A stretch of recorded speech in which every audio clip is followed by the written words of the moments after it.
বেসিনের কল খোলার কোনো নব নেই, নিচে পা দিয়ে প্রেস করলেই পড়ছে জল। ওয়াও! রয়েছে সিসিটিভি, ওয়াশরুমে রয়েছে স্মোক ডিটেক্টর। আরে বাহ! আর প্রতিটি সিটে রয়েছে আলাদা আলাদা করে এসি ভেন্ট, বাসের মতো। বেশি ঠান্ডা লাগলে বন্ধও করে দিতে পারবে। আর চকচকে সমস্ত সিট। ওয়াও! কম দামে বেশি সিট সংখ্যা, আবার এসির সুবিধে দিয়ে সাধারণ মানুষকে আরামদায়ক পরিষেবা দেওয়ার জন্য ইন্ডিয়ান রেলওয়েজ চালু করেছে থার্ড ই, মানে থার্ড এসি কিন্তু বলিনি, বলেছি 3E। এর মানে হচ্ছে থার্ড ইকোনমি, যেখানে এসি 3 টায়ারের থেকে কম আর স্লিপার ক্লাসের থেকে অল্প একটু বেশি ভাড়া ব্যয় করে পুরো এসির হাওয়া খেতে খেতে তোমরা পৌঁছতে পারবে গন্তব্যে। দাম কম, আবার এসিতে কি কি সুবিধে আর কি কি অসুবিধে, মানে প্রোজ অ্যান্ড কনস দুই তোমাদের সাথে শেয়ার করব। হে এভরিওয়ান, আমি শায়নি, আর আমি চলে এসেছি তোমাদের সাথে আমার রিসেন্ট একটি ট্রেন যাত্রা শেয়ার করতে। আমি গেছিলাম বাড়ি, মানে ফালাকাটা, কিন্তু যাওয়ার সময় তৎকালের টিকিট পেতে মারাত্মক সাফার করেছি। তাই যাওয়ার দিনই ডিসাইড করেছিলাম আসার সময় এত কষ্ট করে এসিতে আর এসির টিকিট নিয়ে বসে প্রায় 13 ঘন্টা জার্নি করা খুবই কষ্টকর। তাই আমরা বুক করেছিলাম নিউ কোচবিহার স্টেশন থেকে কলকাতা, মানে চিতপুর স্টেশন অবধি একটি ট্রেন। অ্যাভেলেবেল টিকিট থাকায় আইআরসিটিসি খুলতেই দেখি সম্পূর্ণ ট্রেনটিতেই সিটিং অপশান 3E।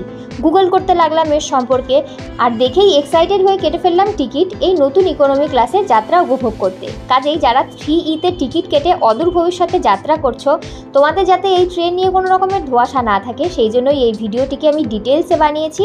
সো শেষ অবধি দেখো, আর নতুন হয়ে থাকলে আমার চ্যানেলটিকে সাবস্ক্রাইব করে দিও। নিউ কোচবিহার থেকে ট্রেনের টাইমটা বড়ই অড, রাত 2টো, আর কলকাতা পৌঁছবে বিকেল 3টে, মানে একদিনেই তোমরা পৌঁছে যাচ্ছ, আর 13 ঘন্টা হলো জার্নি টাইম।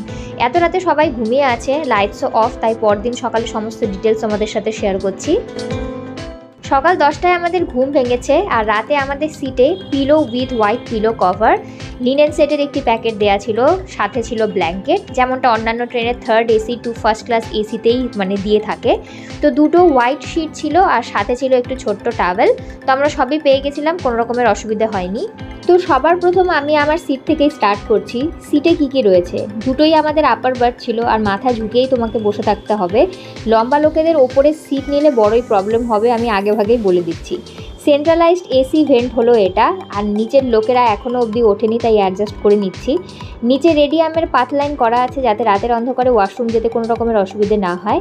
প্রতিটি সিটেই রয়েছে রিডিং লাইট, আর পাশে আছে মোবাইল চার্জিং পয়েন্ট, আর দেখো মোবাইল রাখার হোল্ডারও দেওয়া হয়েছে। So thoughtful. এর যে সিটগুলো যদি নর্মাল ট্রেনের নয় আরেকটু চওড়া হতো, তাহলে মনে হয় বেশি সুবিধে হতো। রোগা বা হেলদি বলে বলছি না, কিন্তু দেখো সামনে যে ভদ্রলোক রয়েছে তিনি কাত হয়ে শুয়ে আছেন, তাও সাইডে কোনো রকমের জায়গা নেই। এনিওয়েজ, বটল হোল্ডারটা বেশ আধুনিক, কাজে না লাগলে পরে তোমরা ফোল্ড করেও রাখতে পারবে। প্রতিটি সিটে রয়েছে পার্সোনাল এসি ভেন্ট, আর দরকারে অদরকারে তোমরা অন অফও করতে পারবে। মোস্টলি কী হয়, এসি কামরায় দেখবে ভোরের দিকটাতে খুব ঠান্ডা লাগে যে কম্বল গায়ে দিতে হয়, কিন্তু এই ট্রেনে তেমনটা ফিলই করিনি। একটা প্লেজেন্ট টেম্পারেচার এরা মেনটেন করে গেছে। গুগলে যখন দেখেছিলাম দেখিয়েছিল একটি কূপে 9টা করে সিট থাকবে, মানে সাইডে যে বার্থ থাকবে সেখানেও 3টে সিট থাকবে, আর সাইডের আপার এমনিতেই চাপা হয়, কাজেই আপার বার্থই আমরা নিয়েছিলাম। এখন দেখছি নর্মাল ট্রেনের মতো সাইডেও 2টো করেই সিট রয়েছে, মানে সাইড নিলেই বরং ভালো হতো, জেনারেলি আমরা তাই করি।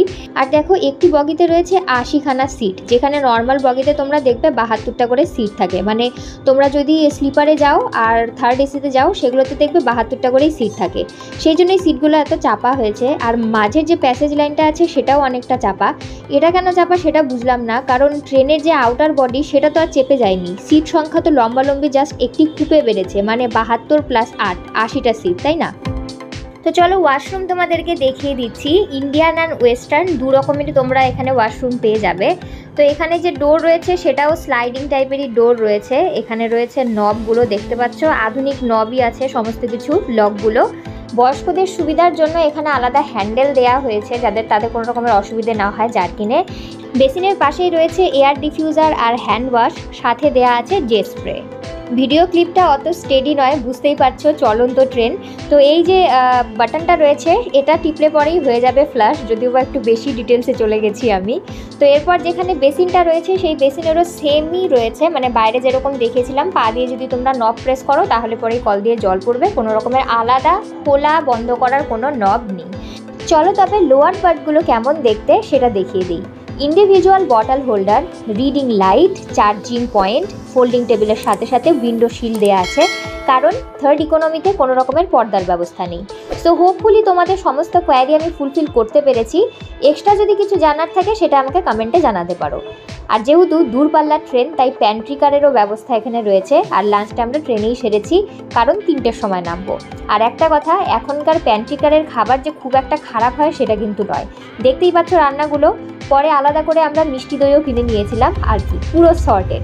সো ভিডিও লাস্ট অবধি দেখার জন্য ধন্যবাদ। হেল্পফুল মনে হলে পরে অবশ্যই বন্ধুদের সাথে শেয়ার করো, ভিডিওটিকে লাইক করে দিও, আর সাবস্ক্রাইব করতে কিন্তু একদমই ভুলো না। So see you on the next day. Till then goodbye and take care.